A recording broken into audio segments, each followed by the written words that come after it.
Welcome to Stories of the Enslaved. Today's account is of an enslaved boy, so small he was sent into chimneys, into walls no child should ever enter. What he uncovered inside those narrow, dark passages would change lives, expose a hidden truth, and alter everything that followed. This is an intense and difficult story, so breathe for a moment and listen closely. Before we start, be sure to subscribe to the channel and comment below which city and country you're listening from. Your involvement helps ensure these stories are remembered, not buried. Let's begin. A photograph survives from 1859. It shows a child standing beside a brick chimney in Charleston, South Carolina.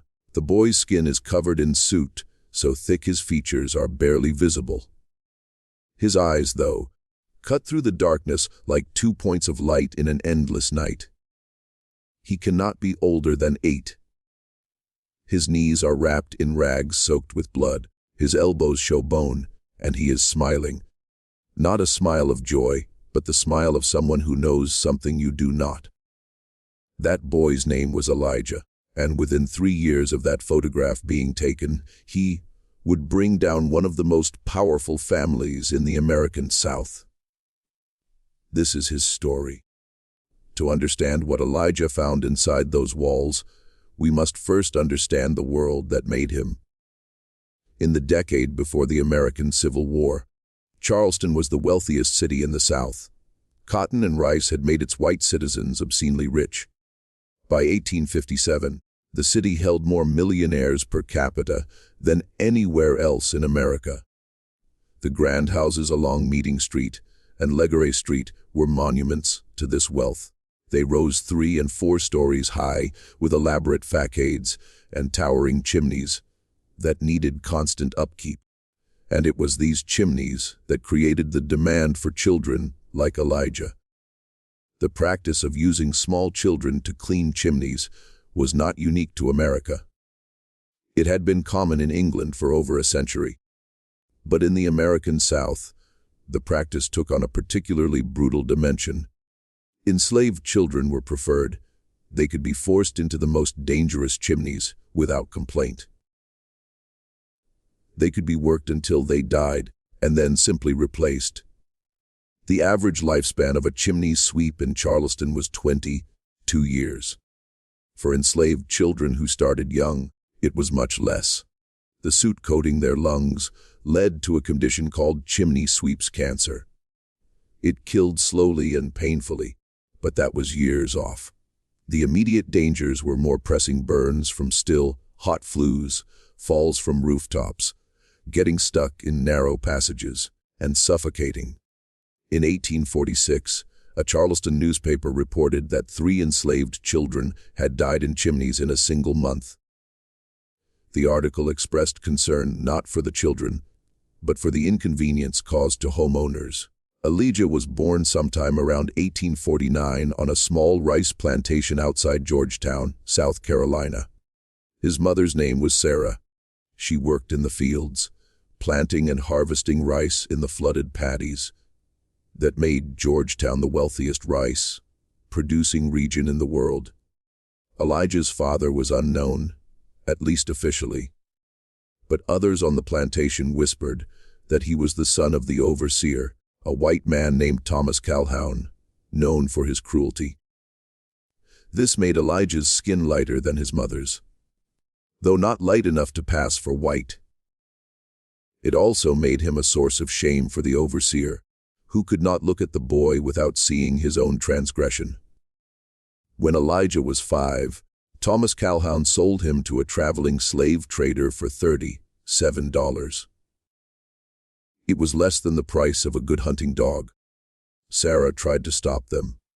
She threw herself at the men who came to take her son, clawing at their faces, screaming words witnesses would remember decades later. They beat her with a horsewhip until she could no longer stand. The last thing Elijah saw as the wagon pulled away was his mother lying in the dirt, still reaching toward him with one hand. He would spend the rest of his life trying to find his way back to her. The slave trader's name was Marcus Webb. He operated from a compound in Charleston where enslaved people were held before auction. Webb had a reputation for specializing in children. He sold them to factories, to plantation owners who wanted house servants, and increasingly to men who ran chimney, sweeping operations. When Webb saw Elijah, he recognized the boy's value immediately. He was small for his age, wary, and, most importantly, light enough to fit into the narrowest chimneys. Within a week, Elijah had been sold again, this time to a man named Jeremiah Cobb.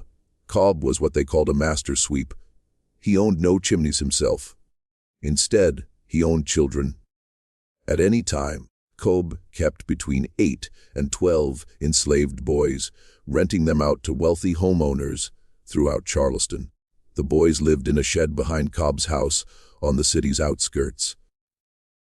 They slept on bare wooden planks, ate cornmeal mush twice a day, and began work before dawn. Cobb had learned the chimney trade in London before immigrating to America in 1832. He brought with him all the brutal efficiency of the English system, adapted for the particular cruelties of American slavery. The training started immediately.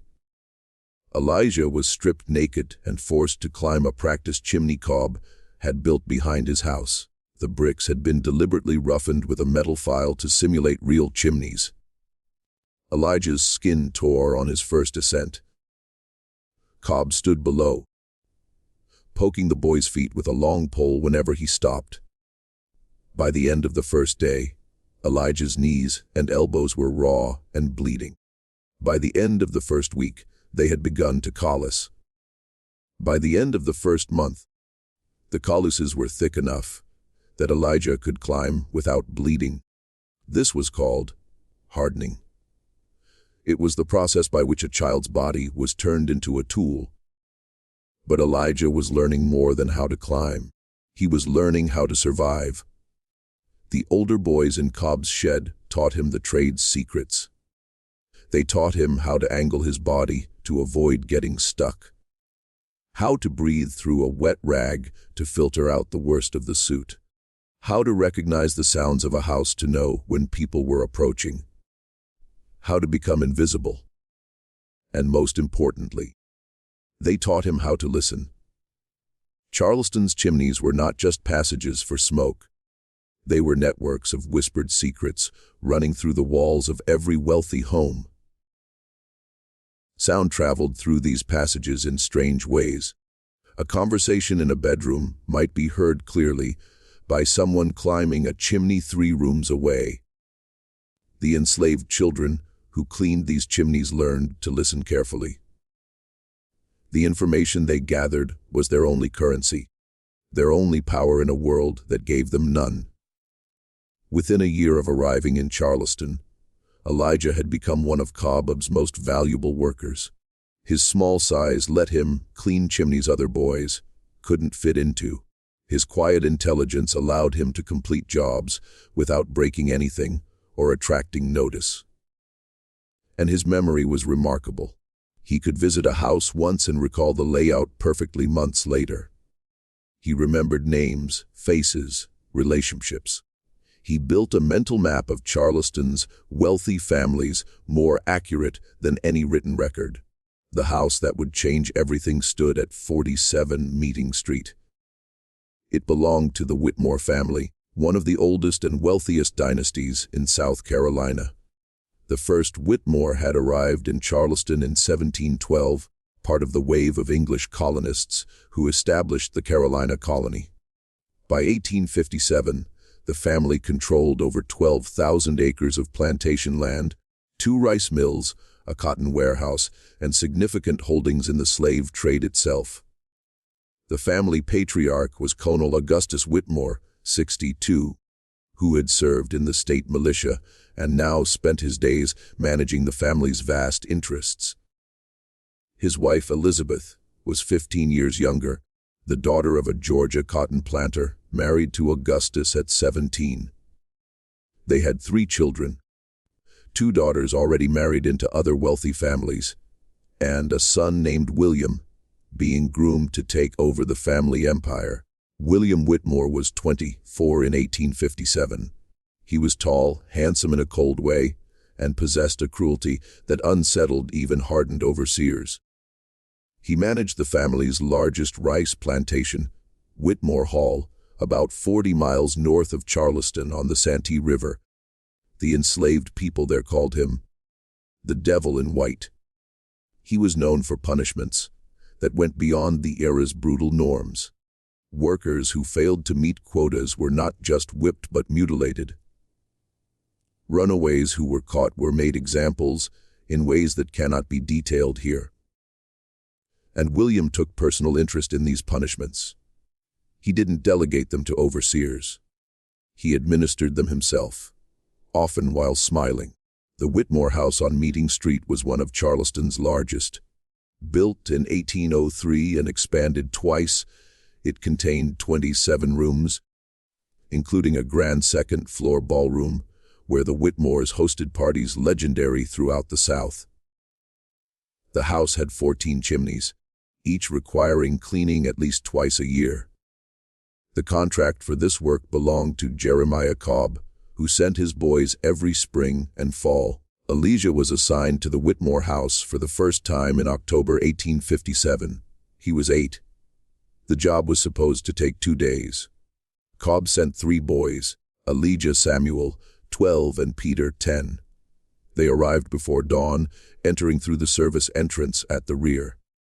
The housekeeper, a white woman named Mrs. Brennan, met them with undisguised disgust. She gave instructions without making eye contact. They were to clean all 14 chimneys, starting with the kitchen and working upward. They were not to speak unless spoken to, not to touch anything except the chimneys, not to be seen by any family member. If they needed to relieve themselves, they were to use the outhouse behind the carriage house. They would be given water at midday, bread at noon, nothing else. The first day passed without incident. The boys worked through the lower floors, cleaning 7 chimneys by nightfall. They slept in the carriage house, huddled together for warmth, too exhausted to speak. But on the second day, something happened that would set in motion a chain of events none could have predicted. It began with a blocked flue. The chimney in the 3rd floor master bedroom had a twist, a section where the brickwork angled sharply. Samuel, the oldest, tried to navigate it but became stuck. For nearly an hour, he struggled in the darkness, his cries muffled by soot-caked walls. Peter tried to pull him from below while Elijah climbed an adjacent chimney to try to reach him from above. Finally, Samuel freed himself, but his arms were badly scraped, and he was too shaken to continue. Mrs. Brennan was furious. She demanded the remaining chimneys be finished that day, no matter what. 3 chimneys were left, including the most difficult in the house, the library chimney on the 2nd floor. This chimney had a reputation. It was old, from the original 1803 construction. Unlike newer chimneys built with children in mind, this one had numerous narrow passages and unexpected angles. 2 boys had become stuck in it over the years. One was extracted after hours. The other was not. His body had been removed brick by brick, a process that took 3 days and required partially demolishing the library wall. After that, Cobb refused to send his larger boys into that chimney. It was reserved for the smallest only. Elijah was Cobb's smallest. He entered the chimney just after noon, climbing up from the library fireplace while the household was at lunch. The first 20 feet were straightforward, a vertical ascent through soot-darkened brick. Then the passage narrowed. Elijah turned sideways, pressing his back against one wall and his knees against the other, inching upward through darkness. He felt the walls pressing in, the weight of the house above him, centuries of soot coating his skin. He breathed shallowly through his rag, which did little to filter the ash. Still, he climbed. Around 25 feet up, the chimney angled sharply right. This was the dangerous section, the twist that had trapped others. Elijah paused, feeling the brickwork with his fingertips. The passage was no more than 9 inches wide at its narrowest. He would need to partially dislocate his shoulders to fit through, a technique the older boys had taught him. Painful, but survivable. He took a deep breath, positioned his body, and pushed through. What happened next took seconds, but would stay with Elijah for life. As he squeezed through the narrow passage, his right hand, reaching upward for a grip, touched something that wasn't brick. It was soft fabric. At first, he thought it might be a dead bird or nest remains. But as his fingers explored, he realized it was a package wedged tightly into a crevice. Someone had hidden it here deliberately. Someone who knew this passage was too narrow for adults, too dangerous for regular cleaning. Someone who never wanted this package found. Elijah's first instinct was to leave it. Enslaved children who found things that weren't theirs were punished severely. Just last year, a boy named Thomas found a silver spoon behind a kitchen stove, picked it up, was accused of stealing, whipped 50 times, and sold to an Alabama cotton plantation. Elijah knew better than to touch what wasn't his. But something made him pause. Maybe it was the package's location, hidden so carefully where no one should look. Maybe it was the fabric quality under his fingers, silk, or something like it. Maybe it was simple curiosity, the same curiosity that had helped him survive. Whatever the reason, Elijah made a decision that would change everything. He took the package. Concealing it wasn't hard.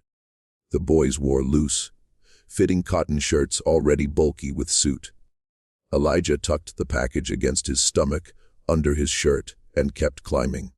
He completed the chimney without incident, emerging onto the Whitmore house roof as the afternoon sun began descending toward the harbor. From up there, he saw all of Charleston spread out, church steeples, the slave market, the harbor where ships daily brought human cargo from Africa and the Caribbean. For a moment, Elijah stood there, covered in soot, holding a secret he didn't yet understand, looking at a city that had never seen him as more than a tool. Then he climbed down and returned to work. That night, in the carriage house behind Cobb's property, Elijah waited until the other boys were asleep. The moon was full, casting enough light through gaps in the wooden walls to see.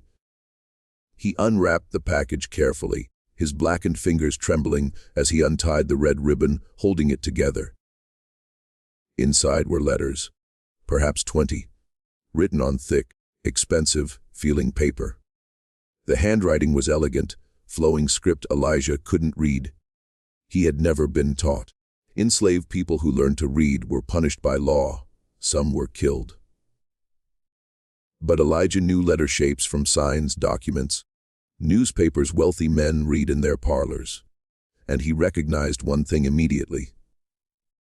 At the bottom of each letter was a signature, and above it, a name he knew, Elizabeth Whitmore. These were letters from the wife of Colonel Augustus Whitmore. Letters hidden in a chimney for who knows how long. Letters someone had gone to extraordinary lengths to conceal. Elijah didn't know what the letters said. But with the intuition of a child who had survived by reading situations he couldn't read in words, he understood these letters were important. They were dangerous. Whoever hid them did so because they contained secrets that could destroy lives. He rewrapped the package and hid it under a loose floorboard in the carriage house. Then he lay down beside the other boys and tried to sleep. But sleep wouldn't come. His mind raced with questions he couldn't answer.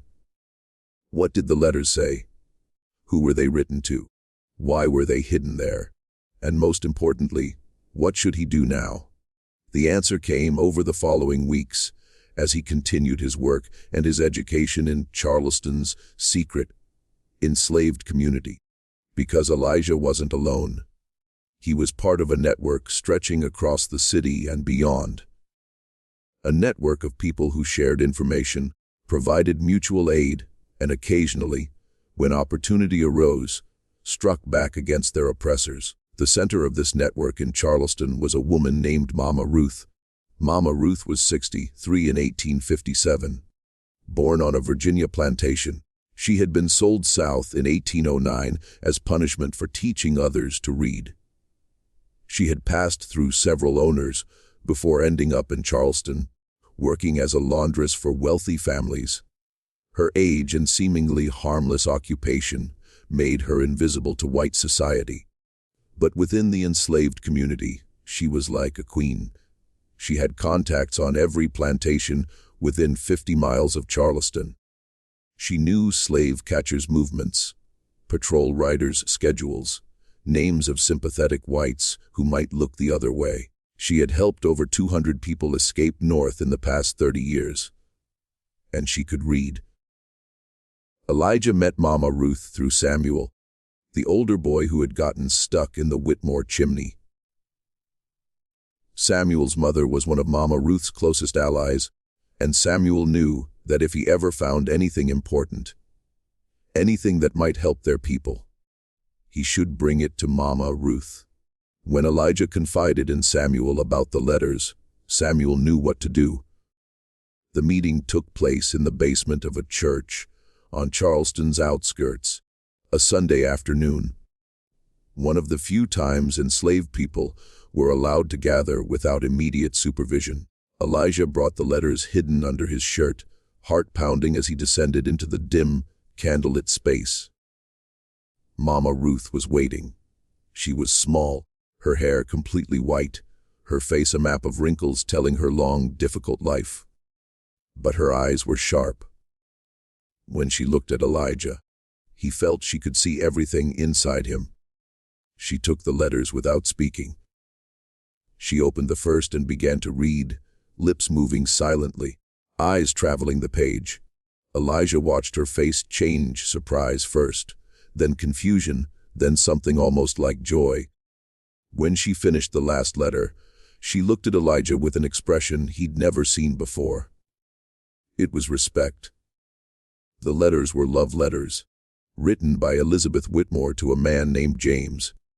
But James wasn't white. He was what they called a free person of color, a black man born free in New Orleans who had made a fortune as a shipbuilder before moving to Charleston in 1842.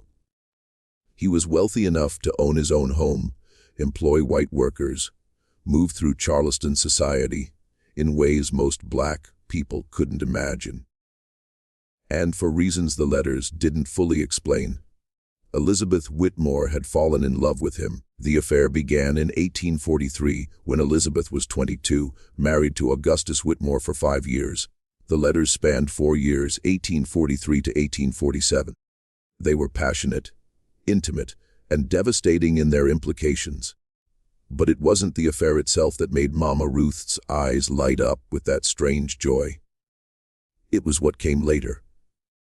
In the final letters, written in 1847, Elizabeth revealed she was pregnant, and the child wasn't her husband's.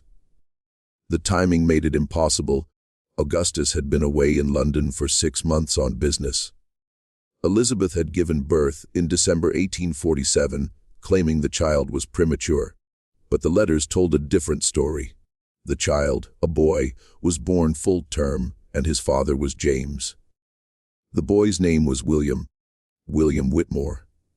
Heir to the Whitmore fortune, the man being groomed to take over one of the largest slaving operations in South Carolina, the man who took personal pleasure in torturing enslaved people. He wasn't white. He was the son of a black man.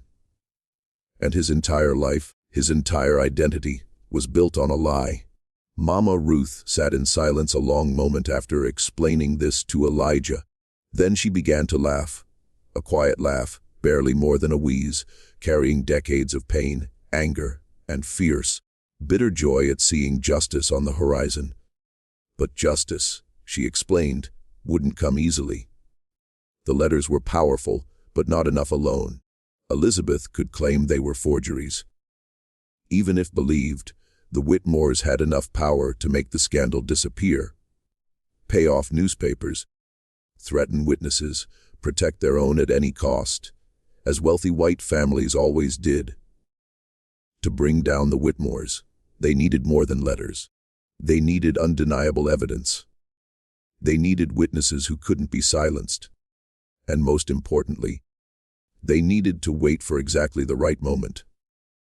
That moment, Mama Ruth believed, would come when William tried to marry. The Whitmores had been negotiating for months with the family of Governor Thomas Bennett's daughter, Catherine, one of the most desirable matches in the South. A marriage between William and Catherine would unite two of South Carolina's most powerful families, cementing Whitmore political influence for generations. And it would require public scrutiny even the Whitmores couldn't completely control. If the truth about William's parentage emerged at that moment, in front of the South's most important families, there would be no hiding it. The scandal would be too public, too witnessed, too impossible to suppress. The Whitmores would fall, and fall hard. But to make that happen, they needed to gather evidence. They needed to find James, William's real father, if he was still alive. They needed other witnesses who knew the truth. They needed to build a case so airtight, even Whitmore money and power couldn't save them. And they needed to do all this without getting caught. It was a plan that would take years. A plan that could get everyone involved killed. But for the first time in his short, brutal life, Elijah had something he'd never had before: purpose. He was no longer just a boy cleaning chimneys. He was a weapon.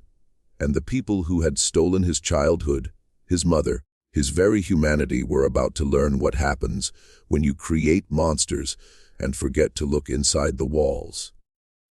The work began immediately. Elijah's role was crucial. As a chimney sweep, he had access to the wealthiest homes' most private spaces. He could go where no adult could, see what no one expected to be seen. And most importantly, he could listen. Mama Ruth gave him a specific task: gather information on the Whitmore family. Every secret, every weakness, every lie.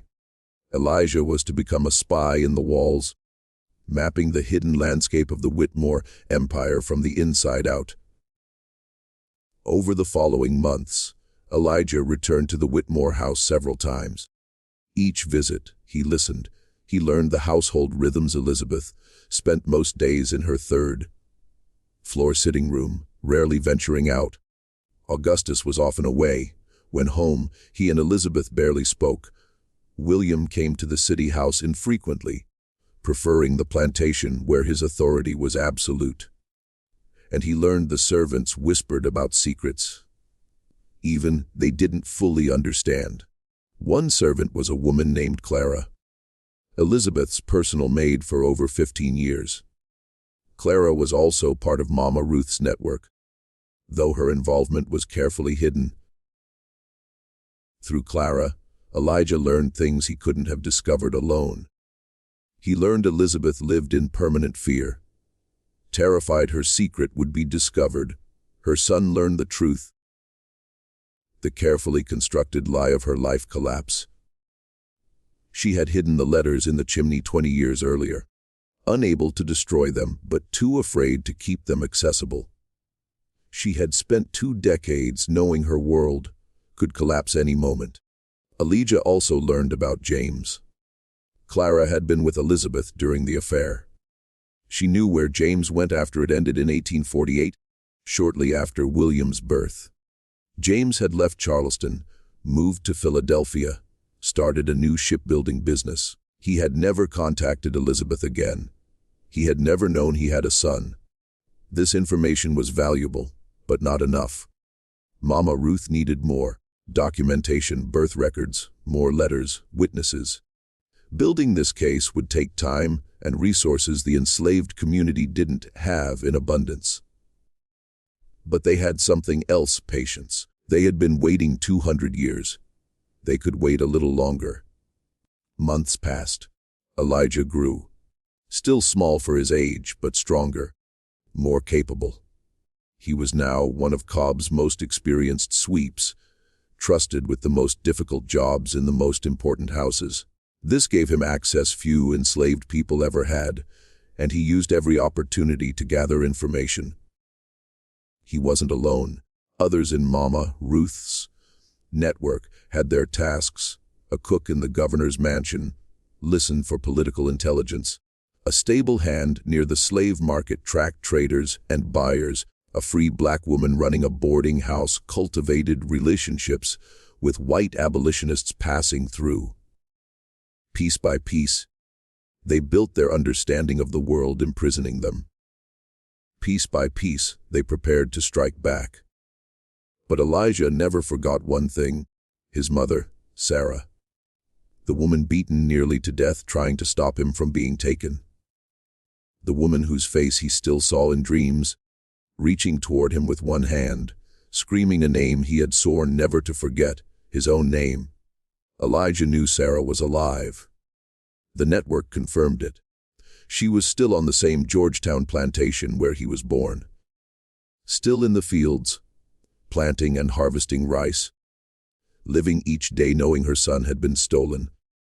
Finding a way back to her wasn't part of Mama Ruth's plan. Too risky. Georgetown was 40 miles away, through territory controlled by slave patrols and bounty hunters. But Elijah carried the thought of her everywhere. She was the reason he kept going when work became too hard, danger too great, when the weight of what they were attempting threatened to crush him. She was waiting, and one day he would find his way back. Seasons changed. 1857 became 1858. Elijah turned 9, then 10. The network kept gathering information, building their case. Then, spring 1859, news arrived that changed everything. William Whitmore had proposed to Catherine Bennett. The governor's daughter had accepted. The wedding was set for December that year. The moment they had waited for was approaching. Mama Ruth called a meeting of her most trusted allies. They gathered in the church basement, nearly a dozen men and women working toward this goal for almost 2 years. Elijah was there, the youngest but no longer treated as a child. He had proven himself too many times. Mama Ruth laid out the plan. First, they needed to retrieve James from Philadelphia. They needed him to return to Charleston and confront the truth of 20 years ago. This was the most dangerous part. James was a free man in a free state. He had no reason to risk his life coming south. But Mama Ruth believed that when he learned he had a son who would become a monster, he would come. She had sent a letter through the network, passed hand to hand from Charleston to Philadelphia. The letter told James everything: the affair, the child, what William had become. And it asked one question: would he help bring down the house of lies his love had built? They would know his answer soon. Meanwhile, they had work to do. The second part involved gathering witnesses. Clara, the maid, was willing to testify, but they needed more, white witnesses, whose word would carry weight in a society dismissing black testimony as unreliable. Mama Ruth had identified possibilities. A doctor who attended Elizabeth during her pregnancy, retired to Savannah. A priest who heard Elizabeth's confessions, though extracting his testimony would be nearly impossible. And someone unexpected, Augustus Whitmore's sister. Her name was Margaret. Never married, no children. She lived in a small house on the edge of Whitmore property, dependent on her brother's generosity, invisible to society. But Margaret knew. She had figured out the truth about William years ago. Noticed how Elizabeth flinched when William came too close, seen the fear in her eyes whenever William's appearance came up. William looked nothing like Augustus. His features, coloring, build all pointed to a different father. Margaret had kept this knowledge to herself, uncertain what to do, afraid of what would happen if she spoke. But she had also kept evidence. More letters between Elizabeth and James she had discovered years ago. Hidden elsewhere. A portrait miniature of James Elizabeth kept hidden, documentation corroborating the letters Elijah's found. Reaching Margaret was Elijah's job. The Whitmore house had a chimney opening near her room. If he could communicate with her, convince her to join their cause, it might change everything. The plan was set. The pieces were in motion. In the walls of Charleston's grandest houses, a small boy thrown away like garbage was preparing to bring an empire to its knees. But the Whitmores weren't fools. And William, whatever else he was, didn't underestimate his enemies. The moment Elijah made his first move, the game would become deadly. The question wasn't whether blood would be spilled, but whose. The engagement party was held on a September evening in 1859. 300 guests filled the Whitmore House ballroom. Charleston society's cream gathered to celebrate the coming union. Elijah was there, though no one saw him. He was in the walls, crouched in a passage behind the ballroom chimney, watching through a gap in the brickwork as beautiful people danced and laughed below. He was looking for Margaret Whitmore, looking for his moment. As the evening wore on, he realized the moment was closer than he imagined, because across the ballroom, standing alone near a window, was a woman who looked out of place, older, plainly dressed, her face marked by years of solitude and regret. As Elijah watched, she lifted her gaze toward the ceiling, toward the exact spot where he was hidden. She seemed to know he was there. Margaret Whitmore had spent 20 years watching.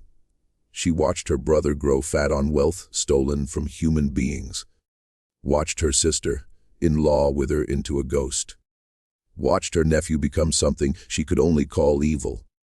She knew what William was. She had seen reports from Whitmore Hall, requests for more enslaved workers to replace those who died under William's management. Deed was a polite word for what happened. She knew why Elizabeth barely looked at her son, why fear was always in her eyes when William entered the room. Margaret knew everything. She had just never found courage to do anything about it. But something changed in recent months. Margaret noticed small things: a letter from Philadelphia with no return address, servants' conversations stopping when she entered, a sense something moved beneath their ordered world. Then, 3 weeks before the engagement party, she had a visitor, a woman named Ruth, old and frail, delivering laundry and something far more valuable: the truth. Mama Ruth had taken an enormous risk approaching Margaret directly. White people, even seemingly sympathetic, couldn't be trusted. They might report the conversation, use the information for their own purposes, panic and get everyone killed. But Mama Ruth had studied Margaret for months, learned everything about her history, disappointments, quiet acts of kindness toward enslaved people. She made a judgment: Margaret Whitmore wasn't like her family. She was looking for redemption. The conversation lasted 10 minutes. Ruth told Margaret about the letters, James, the plan to expose William at his wedding. She asked one question: when the moment came, would Margaret stand up and tell the truth? Margaret didn't answer. She just stared with eyes holding 2 decades of guilt. Then Ruth left, and Margaret was alone with her conscience. Now, at the engagement party, Margaret looked for a sign. She had been told someone would contact her. She would know when the time was right. She didn't know who or how. But as she stood by the window, watching her nephew accept congratulations from the governor, she felt a strange certainty the moment was approaching. And when she looked toward the ceiling, toward shadows near the chimney, she could swear she saw something move. Elijah watched Margaret through the gap. He saw conflict on her face, her trembling hands. Mama Ruth had briefed him. He knew she was their best hope for a white witness, someone whose testimony couldn't be easily dismissed. But he also knew she was fragile. 2 decades of silence built walls that might be impossible to break. He needed to reach her, make her understand this was her chance, perhaps her only chance to make right what had gone terribly wrong. The party continued. Elijah waited. Then, around 11, Margaret did something unexpected. She left the ballroom, walking quickly toward the back of the house. Elijah knew the layout well. She was heading to a small first-floor sitting room with its own fireplace, chimney, an access point for a small boy who knew how to move through walls. He moved through passages quietly as a ghost. Reaching the sitting room chimney, he heard Margaret below footsteps, a door closing. He listened for others, then slowly, carefully, descended. Margaret stood by the window when she heard a soft scraping, like something moving inside walls. She turned toward the fireplace as a small figure emerged from darkness, covered in soot, eyes reflecting candlelight, like 2 bright coins. She didn't scream or run. She just stared at this apparition materialized from her family house's bones. Elijah spoke first, voice barely above a whisper but clear in the silence. He gave his name, said he knew about the letters, James, the truth of William's parentage. Said Mama, Ruth sent him. The time for silence was over. She had a choice: he continue protecting a lie, causing immeasurable suffering, or help bring it down. Margaret listened without interrupting. When Elijah finished, she was silent a long moment. Then she asked an unexpected question about his mother. Did he have family? Someone waiting, someone who loved him. Elijah told her about Sarah. Being sold at 5, the last image of his mother lying in dirt reaching toward him. He didn't know if Sarah was alive, hadn't seen her in 5 years. Only hope of finding his way back kept him going. When he finished, Margaret cried. Not delicate society tears, but deep, racking sobs from somewhere far inside. She cried for Elijah, for Sarah, for all mothers and children torn apart by a system her family helped build.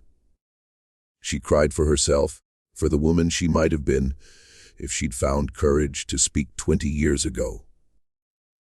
When tears stopped, Margaret Whitmore made a decision. She told Elijah where to find her evidence. A box under a loose floorboard in her bedroom, the same room where Elijah first found letters in the chimney. The box contained 3 more letters between Elizabeth and James, a portrait miniature of James Elizabeth commissioned secretly, and a diary Margaret kept for 2 decades documenting everything she observed about her nephew and sister-in-law. She told Elijah to take everything. Said when the moment came, she would stand and tell the truth. Then she did something no white person had ever done to Elijah. She reached out and took his hand. They stood in candlelight. The aging spinster and the child thrown away, connected by shared understanding transcending everything supposed to divide them. Then Elijah pulled away. He had work to do and little time. The following weeks were Elijah's most dangerous. He retrieved Margaret's evidence undetected, passed it to Samuel, who passed to Mama Ruth, adding to their growing documentation. Word came from Philadelphia. James received their letter. He was coming. He'd arrive in early December, days before the wedding. Everything was falling into place. But the Whitmores weren't blind to danger. Someone talked. A servant noticed Clara's changing behavior, whispered conversations with people she shouldn't know. The servant reported suspicions to Mrs. Brennan, who reported to Elizabeth. Elizabeth, living 20 years in terror of this moment, understood immediately. Someone knew. Someone planned something. If her secret came out, everything she built, sacrificed, endured would be destroyed. Elizabeth confronted Clara privately. She didn't threaten. She didn't need to. She simply said she knew something was happening, needed to know what, and if Clara told truth, Elizabeth would protect her. If Clara lied, if Elizabeth discovered truth on her own, Clara would be sold to the worst plantation Elizabeth could find. Clara was 43. She'd spent her life in the Whitmore household. The thought of being sold south, ending days in a cotton or sugar field, terrified her. But the thought of betraying Mama Ruth, Elijah, all counting on her was worse. Clara lied. She said she knew nothing. Any strange behavior was just wedding preparation stress. Elizabeth had nothing to worry about. Elizabeth didn't believe her, but had no proof. For now, she'd watch and wait. The game grew more dangerous. Every move Elijah made could be his last. Every conversation overheard, every glance noticed, every piece of evidence discovered. But they had come too far to stop. The wedding was less than a month away. James was coming. The moment of truth approached faster than anticipated. James arrived in Charleston December 3, 1859. He came by ship under a false name, papers identifying him as a New York merchant. He was 51 now, hair gray, face lined with a hard life. But his eyes were the same eyes Elizabeth fell in love with 16 years earlier.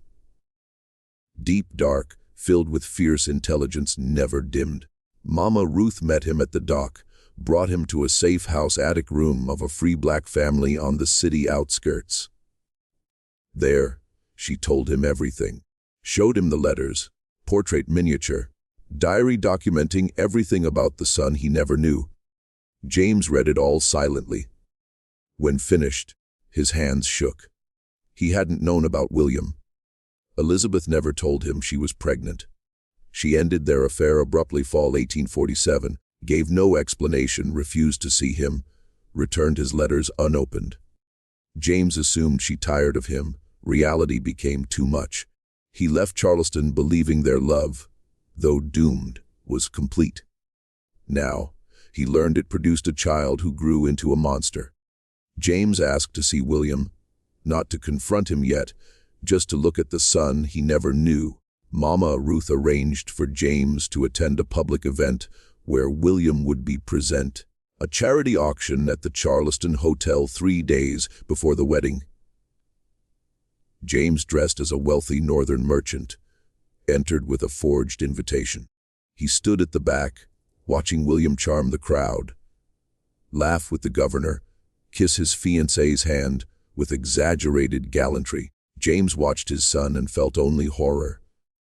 He saw himself in William's face, eye-shaped jaw curve, head tilt when listening. These were James's features, inherited by a man who smiled while ordering human beings tortured. James spent his life fighting the system, making him an outsider. Now he discovered his own blood became one of that system's most enthusiastic enforcers. That night, James decided he would do more than help expose William's parentage. He would confront his son directly. Look into William's eyes and tell him who he really was. Force William to see himself as the world would soon see him, not a powerful white man, but the mixed-race son of an illicit affair, a living lie whose entire identity was built on his own people's suffering. Mama Ruth tried to talk him out of it. The plan was always to expose truth publicly at the wedding, before witnesses who couldn't be silenced. A private confrontation was dangerous, unpredictable. It could alert the Whitmores, give them time to prepare, silence witnesses, cover tracks. But James wouldn't be dissuaded. He missed 24 years of his son's life. He wouldn't miss this moment. The confrontation happened December 15, 3 days before the wedding. James waited outside the Whitmore house on Meeting Street, watching windows until William's carriage arrived. Then he approached, stepping from shadows as William walked toward the front door. William saw a well-dressed black man approaching, assumed the worst. He reached for the pistol he always carried, a small derringer in his coat pocket. But James raised his hands, showing he was unarmed. He said only 2 words, Elizabeth's letters. William stopped. Hand remained on pistol, but didn't draw. He looked at James with suddenly uncertain, calculating eyes. He asked what James meant. James told him. Told William about the affair, letters, truth of his parentage. Told him in 3 days, at the wedding, the whole world would learn what James told him now. William Whitmore wasn't white. He was a black man's son. Everything William did, every person tortured, every family destroyed, he did to his own people. A long moment, William didn't respond, face unreadable. Then, slowly, he smiled. The same smile enslaved workers at Whitmore Hall knew well. The smile before worst punishments, a predator finding new prey. William said James lied.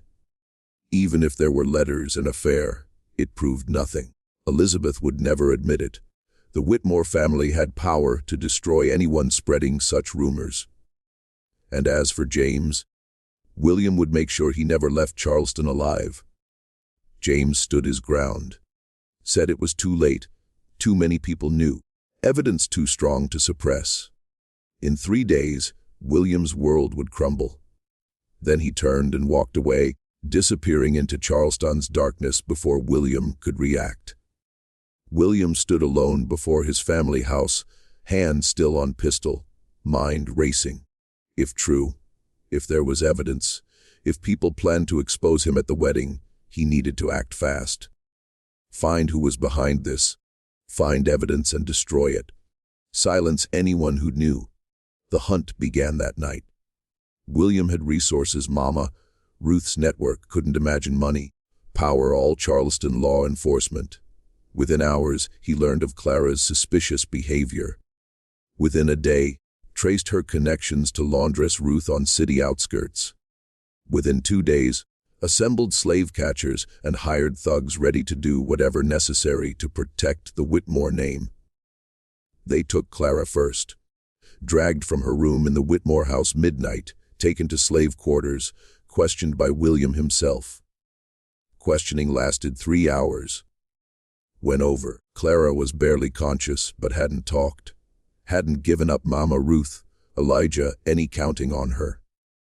William, frustrated, ordered her locked in a storage room until he decided what to do. Then they came for Mama Ruth. Slave catchers arrived at her house just before dawn, December 17, day before wedding.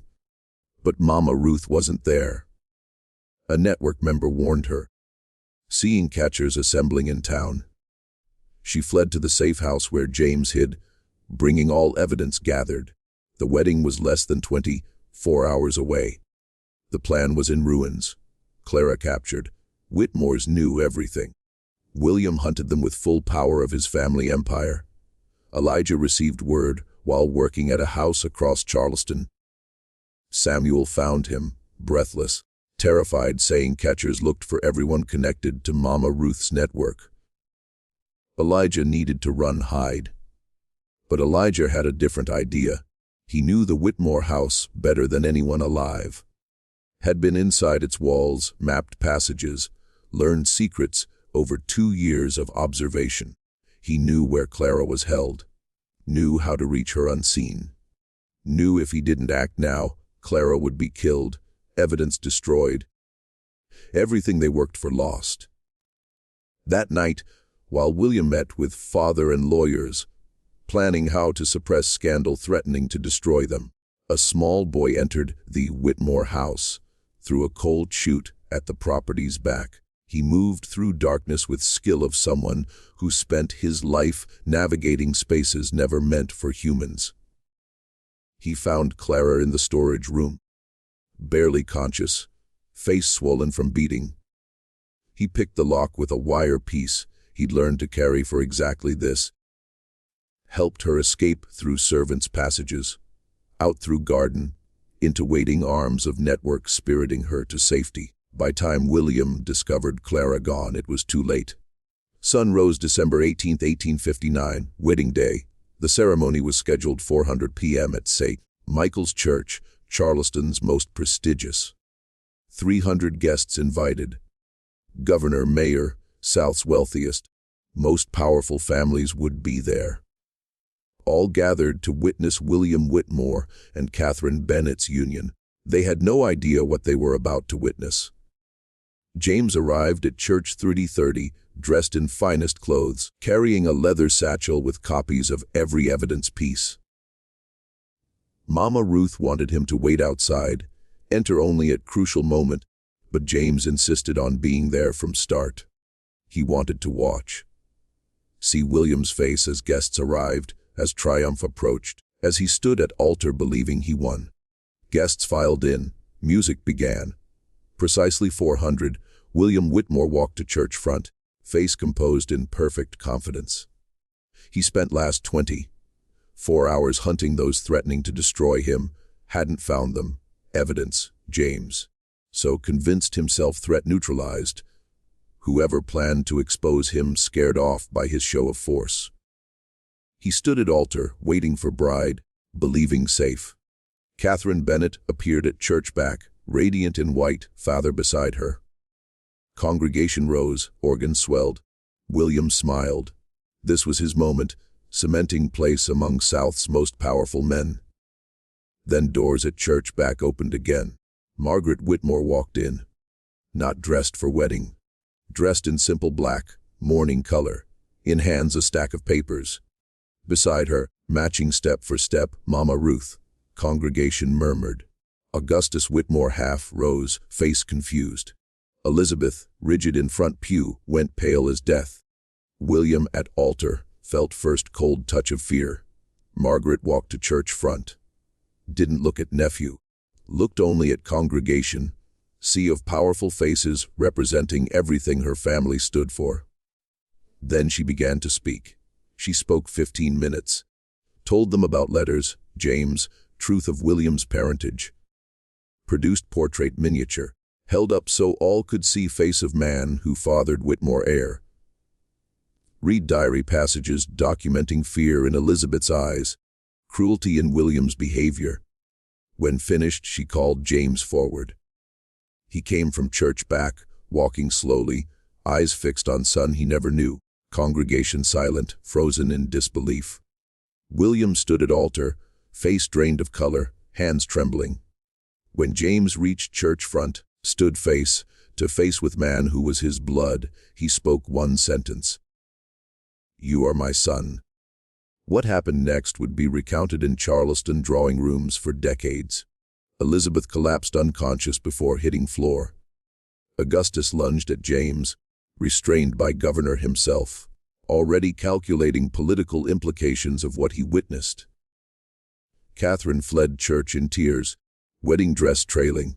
William stood frozen at altar, unable to move, speak as world he knew crumbled around him. Scandal too public, too witnessed, too impossible to suppress. Within days, story spread throughout South. The Whitmore family, one of South Carolina's oldest, wealthiest dynasties, built on a lie.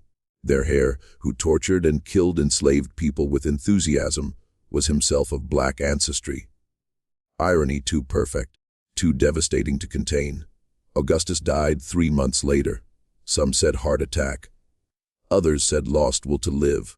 Elizabeth committed to Georgia asylum, spent remaining years in laudanum and gilt haze. William disappeared. Some said fled South America. Others said changed name, went west. A few whispered killed by former slaves recognizing him, body buried in unmarked low-country grave. Truth never established. William Whitmore simply ceased to exist, erased from history as thoroughly as he tried to erase humanity of those he enslaved. But this story doesn't end with Whitmore fall, because Elijah's journey wasn't complete. In chaos following wedding, Elijah slipped from Charleston. One more mission: find his mother. Journey to Georgetown took 3 days. Traveled by night, hid by day, avoided roads where patrol riders might spot him. No papers, no protection, only wits and determination. But had something else: Sarah's plantation name, property layout from network, a plan. Arrived at plantation Christmas Eve 1859. Big house lit for party, white family celebrating inside while enslaved worked fields, quarters. Elijah waited until full dark. Made way to slave quarters. moving through shadows that had been home as long as he remembered. Found Sarah in small cabin at quarter's edge. 41 now, hair streaked gray, body worn from 15 years rice field labor. Sat by small fire, alone, staring at flames as if looking for something lost long ago. Elijah stood in doorway, didn't speak. Didn't need to. Sarah looked up. A moment, didn't recognize young man before her. 5 years passed. Boy she remembered small, barely more than baby. Person before her nearly a man. Then she saw his eyes. Knew. Rose from chair. Crossed small room. Took son in arms first time in 5 years, holding so tight neither could breathe. They escaped that night. Mama Ruth's network prepared way safe houses, forged papers, bribed officials. Took 3 weeks traveling north. Boat. Wagon, foot, always moving, never stopping, until late January 1860 crossed into Pennsylvania.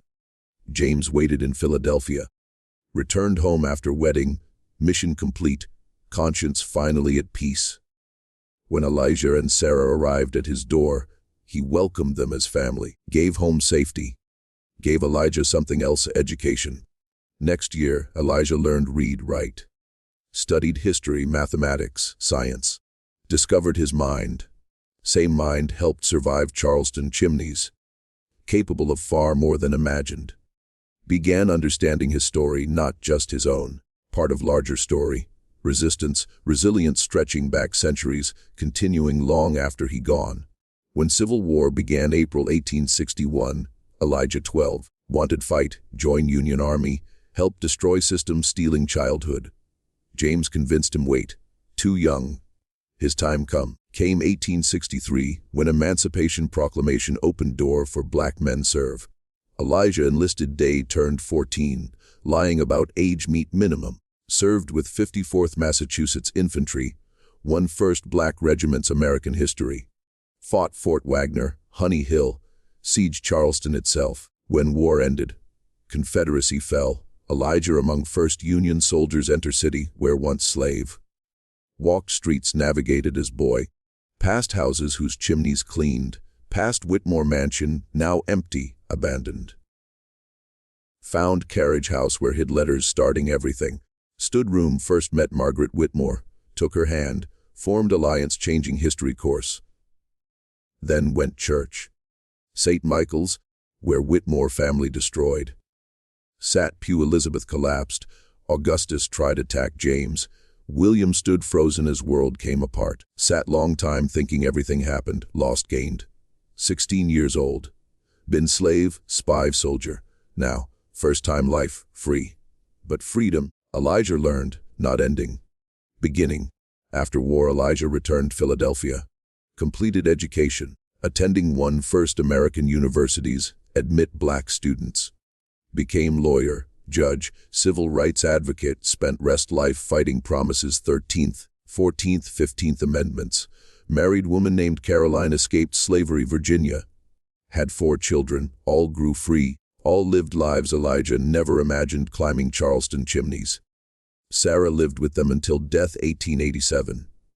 Never fully recovered rice field years, but lived see grandchildren, hold them no chain suffering binding family generations finally broken. James died 1872, still working shipyard. Still building vessels made him wealthy, free. Never married, no other children. William only child. Knowledge what that child became haunted until end, but found peace relationship Elijah, knowing helped bring down system creating so much suffering. Margaret Whitmore lived longest. Died 1903 aged 92. Spent last 40 years working civil rights causes, donating remaining Whitmore fortune schools. Hospitals black communities throughout South. When died, Elijah, now old man 54, traveled Charleston her funeral. Stood grave, wept woman took hand candlelit room 60 years before, chose truth over family, gave tools needed bring down empire. Elijah died 1921 age 72. By then, legend civil rights community, man whose story told, retold example courage, resistance. Obituary appeared newspapers across country. Told story boy cleaned chimneys, found letters walls, helped destroy one most powerful family's antebellum South. But obituary missed most important part. Missed lesson Elijah learned dark passages, lesson guided entire life. Powerful think safe because can't see us. Think invisible because small, poor, wrong color. Build empires our backs, never think look inside walls, but always there, watching, listening, waiting. When moment comes, walls crack, truth seeps through ready. Because thing about walls keep secrets, but not forever. Eventually every wall crumbles. Eventually every secret comes light. When does? People built lives lies discover foundations never solid believed. Elijah found letters chimney, but really found something far more powerful. Knowledge system enslaving him built nothing lies fear. Once understood, saw how fragile whole structure really was, knew could brought down. One small boy, one hidden truth, one moment courage. That all took. This story Elijah boy walls one found secret changed everything. Somewhere, even now walls power others.